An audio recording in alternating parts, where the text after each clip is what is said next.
Hi, I'm Nathan. I'm Isabella. And I'm Deanna, and welcome to our presentation on mass shooting in the media. Unnecessary fear is constantly surrounding the lives of families and children due to the increasing gun violence within schools. Schools set aside policies to keep all in attendance safe and ensure that all students and faculty feel that safety in their environment. Multimedia platforms such as CNN, NBC, and Fox News present issues such as mass shootings in a different way depending on their political leanings. In this video, we will dive deeper into our analysis of how school mass shootings are portrayed in the media. Critical discourse analysis critiques who has power in a text, who has the opportunity to speak, and who doesn't. We will refer to CDA as critical discourse analysis throughout the presentation. Discourse is defined as written or spoken language, which also consists of the underlying meaning of the words used. Finding the discourse in a source will help determine the biases one may have and also help the reader conclude to their own opinions when finished. When the reader can more thoroughly analyze a text or news source they hear, they can understand the underlying motivation and purpose. Power is a disparity in economic, sociological, and political leverage that exists in America. It is the force that fuels what is accomplished in our society and who possesses it. What has been noticed in articles we've analyzed is the lack of emotion. Lack of emotion within different texts has varying effects on the readers. What we are looking for in lack of emotion are voices from parents and pure emotion, which falls under modality. Linguistically, modality is a degree of certainty or uncertainty. If low modality is used, words such as maybe, sometimes, and occasionally will appear. If high modality is present, words such as always, certainly, and must will be used. To begin, let's ask ourselves why there is a lack of emotion displayed from outsiders in most articles or sources. The question has yet to be answered. Psychology suggests that when people are able to display their emotions after critical events, more is likely to be done. Citizens feel empowered to make a change in what they were doing before. Whether or not they can relate to the feelings of those being expressed, it's suggested that when intense feelings are exposed, the human brain reacts to the chemicals being released while hearing the information. More often than not, citizens remain in denial about the issues that we face today. The phrase, "it won't happen to me," or "it won't happen here," are common forms of denial, until it actually happens. In contrast, we should be feeling vulnerable to the risk. This is how citizens can actively make a change in society. Our book points out that when we elaborate on our feelings, such as saying someone was crying or was hurting, the viewer would be more empathetic with them since they're seeing the pure emotion versus hearing someone say something along the lines of being sad. In an article regarding the risk of neglecting emotions, it has been stated that people who have useful and very specific information about precautionary actions are more likely to make the necessary changes. Those citizens who also positively appraise their own self-efficacy to carry out an action are more accountable than those who push the blame onto others, such as the government or other leaders. In one article titled, "Do We Love Our Kids Enough to Stop School Shootings?" the writer states, "Yet since the massacre at Sandy Hook, the federal government has done absolutely nothing to prevent mass shootings." Here, Dan Weisberg displays a sense of high modality by saying that the federal government has done absolutely nothing to prevent those mass shootings. If you recall, the definition of modality is a degree of certainty and uncertainty that is being presented. News sources in the 21st century have a lot of bias surrounding them, whether that be from popular newscasters such as CNN, ABC, or Fox News. There is always some sort of bias present. What was found in common between these three news sources was the commonality of voices being left out. Surprisingly, when there were voices included in these articles, there was a constant lack of emotion. In the first article by ABC, there was a lot of open-ended quotations, and the people that were saying these quotations didn't seem to be very passionate or care. Before going through the quotation from the article, "There's never a safe place," it is key that we pay attention to the words carrying emotion. However, in this case, it is the lack of emotional inputs being given.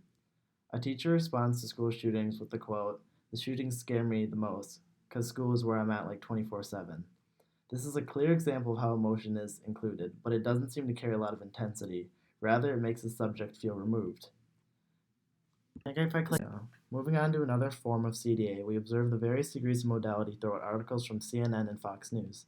Modality can be defined as a degree of certainty or uncertainty that is presented with information. For example, using words or phrases such as maybe, sometimes, and occasionally would all be words that produce a low sense of modality. Conversely, if you were to use words such as always, certainly, and must, these are instances of high modality.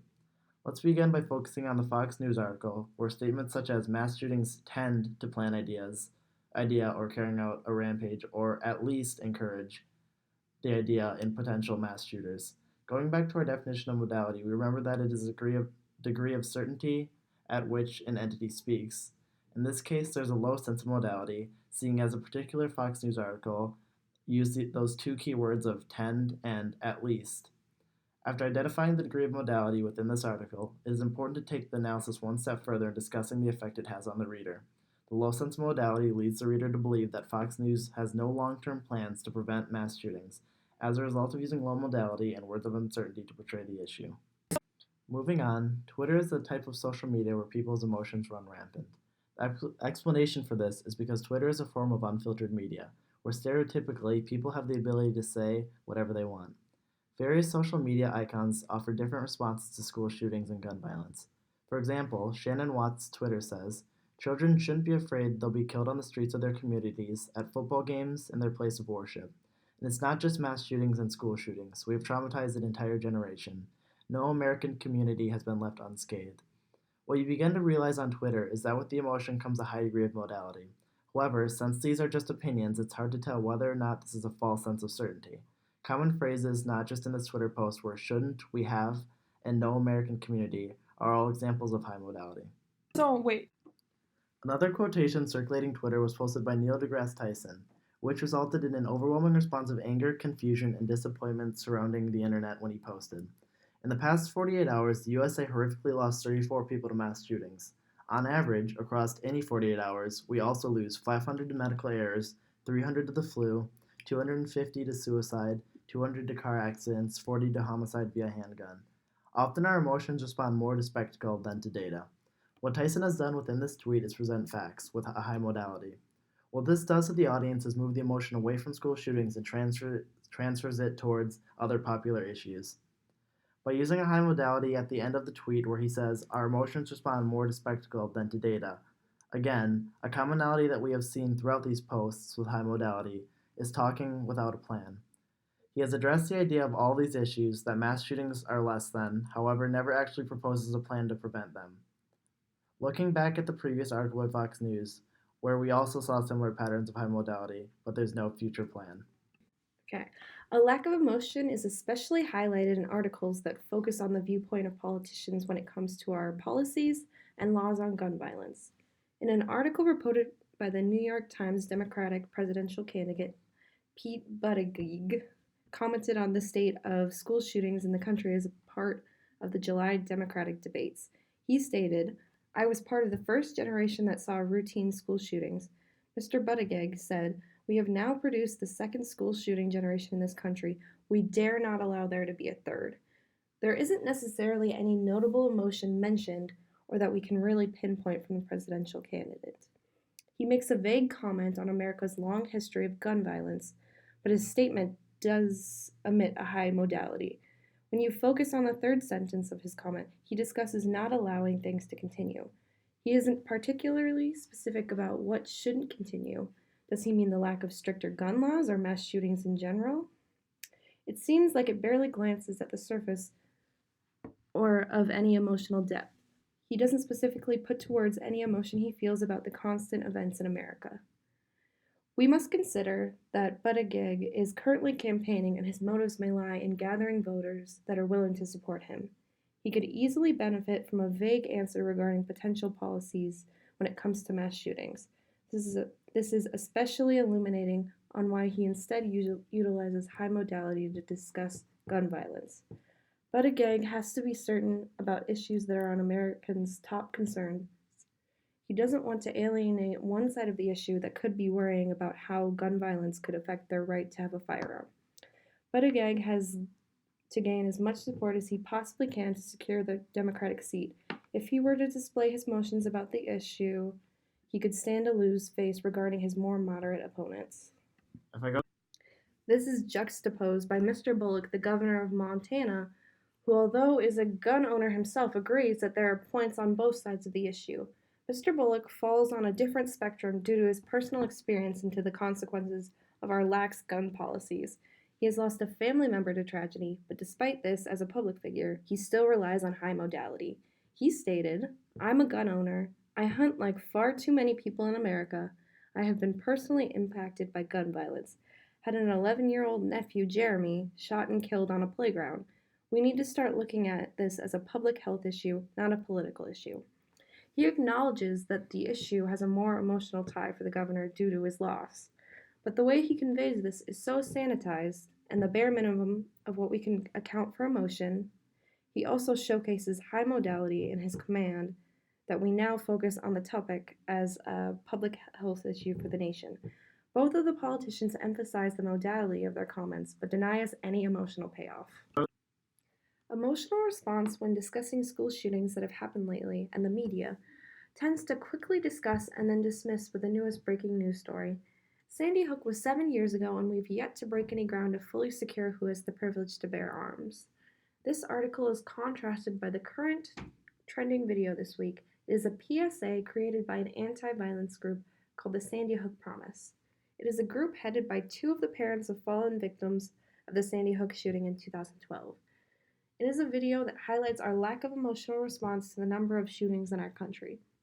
A founder, Mark Barden, whose son Daniel was one of the 26 killed in the massacre, commented that, "We hope that people who do watch it are inspired to action. It's not easy and it shouldn't be. We're talking about a school shooting. You can't sanitize that, nor should you." Barden openly confronts this viewpoint that the media often tones down the key issues that we are facing when it comes to school shootings. There's a lack of emotional response when discussing school shootings that have occurred since they became a part of the norm. He showcases high modality, but with a conclusive argument towards bearing our emotions to the public. Barden is a breath of fresh air and makes the reader fully consider what typical media is discussing regarding America's school shooting epidemic. Just breaking down the video itself takes a far more emotionally powerful viewpoint. Although the video starts in a very satirical light, playing on the typical back-to-school commercials that talk about all the great school supplies that their parents have just bought them. The opening starts with a young man pulling his backpack out of his locker, claiming it is the perfect bag for back to school. The next is a girl who talks about her organizational binders, and then a boy that says he loves his new headphones that are great for studying. The boy is in what appears to be a library, and in the background you see a commotion and what appears to be children screaming. A boy touts about his sneakers, just what he needs for the new school year while he's running down the hall from an active shooter. A girl said her jacket is a must-have while she ties it around the opening of a door. And a boy uses his new skateboard to break the windows of his classroom to escape. Two children stand by a classroom hall with their pencils and scissors in hand while we hear shooting just down the hall. A girl uses her new pair of socks as a tourniquet for her friend as she is wounded. The video ends with a girl hiding in a bathroom stall. She says that she finally got her new phone to stay in touch with her mom. We see her text, "I love you, Mom," before we hear the door open and loud footsteps approach. The screen fades to black, and it reads in white text, "It's back to school, and you know what that means." The video is designed for shock value and to reapply some of that emotion about how we think about school shootings. This scares us and these children. It is a shocking video that also shows just how apathetic the public has become to these school shootings. It is only when we re-examine our views that we realize how unemotional we have been about these issues. We can't detach ourselves from an issue that hits home for everyone. Overall, what we have conveyed in this presentation is the overarching theme of emotion and how lack of emotion through various media outlets are used. First, we looked at the psychological component of how showing emotions engages people to make a change. When intense emotion is displayed, the human brain releases a chemical that makes us take action. We also are looking at modality now, how high modality is very different than low modality.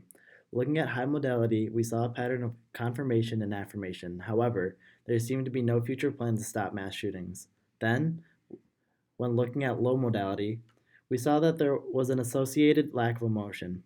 People were unsure about what to do, and their emotions reflected their uncertainty. We also considered what was shown in place of their lack of emotion and how that reflected in our discourses. There's an inherent difference between how we discuss school shootings when emotions are involved and when they are suppressed. And I don't know if it's going to save this, but it also... I think it will, because look at the time that it's got down here. It still has your 12 seconds. Okay.